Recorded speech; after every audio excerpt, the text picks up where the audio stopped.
से हमारे शरीर का जो संताप है, जो हमारे शरीर की उष्णता है, वह शांत हो जाया करती है। लेकिन यदि मैं कहूँ, यदि आपको ये तीनों चीजें एक ही साथ प्राप्त करना है, तो इसके लिए सच्चा सबसे बढ़िया यदि कोई साधन है तो वह है संत समागम। यदि हम संतों का समागम प्राप्त कर लेते हैं तो हमें ये तीनों चीजें, हमारे सारे पाप भी नष्ट हो जाते हैं, हमारी सारी कामनाओं की पूर्ति हो जाया करती है, और हमारा जो शरीर के कष्ट है, संताप है, वो भी नष्ट हो जाया करते हैं। क्योंकि कहते हैं प्रभु तो मौन बैठे हैं, इनसे हमारा वास्ता क्या है। प्रभु तो मौन बैठे हैं, इनसे हमारा वास्ता क्या है। गुरु माँ आप तो बोलती हैं, बता दो मुक्ति का रास्ता क्या है, बता दो मुक्ति का रास्ता क्या है। क्योंकि जो देव सच्चे देव हैं वो तो मौन बैठे हैं। शास्त्र है वो भी हमें कुछ समझाने वाले नहीं है। यदि हमें सच्चा मार्ग दिखाने वाले हैं, हमारे अंदर संस्कार देने वाले हैं, हमारे काल से जो अनादिकाल से मिथ्यात्व रूपी अज्ञान बैठा हुआ है, उसको यदि दूर करने वाले हैं तो कौन है? गुरु है। जैसे आपको अभी पूज्य गुरु माँ का सानिध्य प्राप्त हो रहा है, लेकिन हम उसका लाभ कब उठा सकते हैं? जब हम गुरुओं के सानिध्य में आएंगे। पंडित दौलत राम जी ने कहा है, यह मानुष पर्याय सुकुल सुनियो जिनवानी, इह विधि गए न मिले सुमणि ज्यों उदधि समानी। क्यों कहा? यह मानुष पर्याय कितनी है? अत्यंत दुर्लभ है।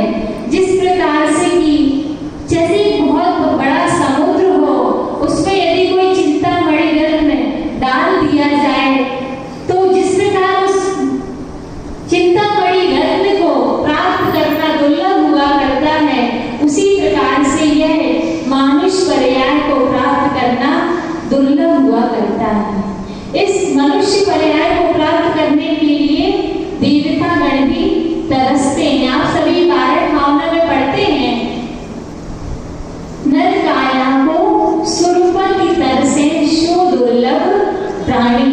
इस मनुष्य पर्याय को प्राप्त करने के लिए देवतागण भी तरसते हैं। क्यों तरसते हैं? आपने कभी सोचा? इस मनुष्य पर्याय को प्राप्त करने के लिए देवतागण क्यों तरसते हैं? क्योंकि देवतागण संयम को धारण नहीं कर सकते। नरक गति में भी नारकी संयम को धारण नहीं कर सकते, और देवतागण भी संयम को धारण नहीं कर सकते। देव स्वर्गों में किसी भी प्रकार की कोई कमी नहीं है। एक एक देव की हजारों हजारों देवियां हैं। इतना वैभव है देवों के पास कि कोई कल्पना नहीं है उनके वैभव की, कहा नहीं जा सकता। इतना वैभव है उनके पास, लेकिन केवल कमी है तो किस चीज की कमी है? संयम की कमी है। इसलिए देवतागण भी इस मनुष्य पर्याय को प्राप्त करने के लिए तरसते हैं। ऐसे ये मनुष्य पर्याय है कि जहाँ हम संयम को धारण करके अपने इस आत्मा का कल्याण कर सकते हैं। और वर्तमान में तो ये अभी आप सभी के लिए पंचम काल का स्वर्णिम समय चल रहा है कि हमें सहजता से, सरलता से साधुओं का समागम प्राप्त हो रहा है। क्योंकि एक समय वो भी था जब पंडित भूदल दास जी हुए, पंडित बनारसी दास जी हुए, जिन्होंने कभी भी मुनियों के दर्शन नहीं किए।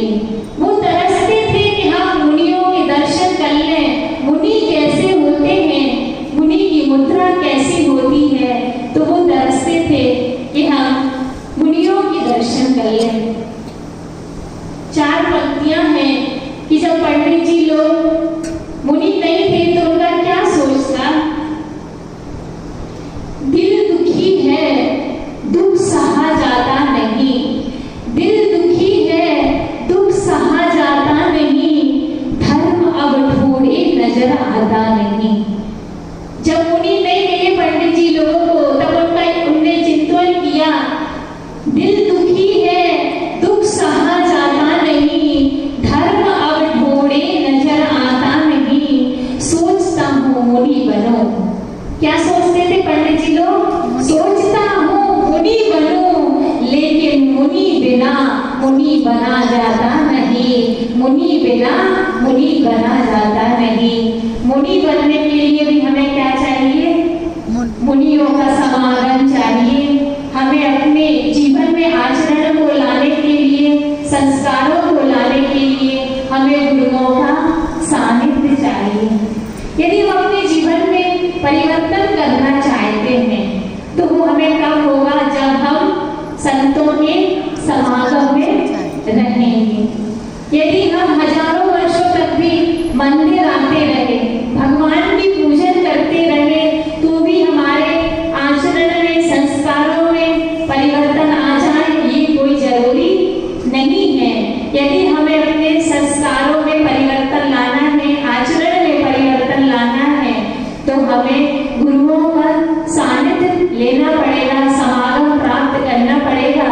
तो आप सभी का बहुत पुण्य का उदय है कि पूज्य गुरुमा आपके इस जैन कॉलोनी में विराजमान है, जो साक्षात सरस्वती की देवी है, जिनके कंठ में साक्षात जिनवाणी विराजमान है।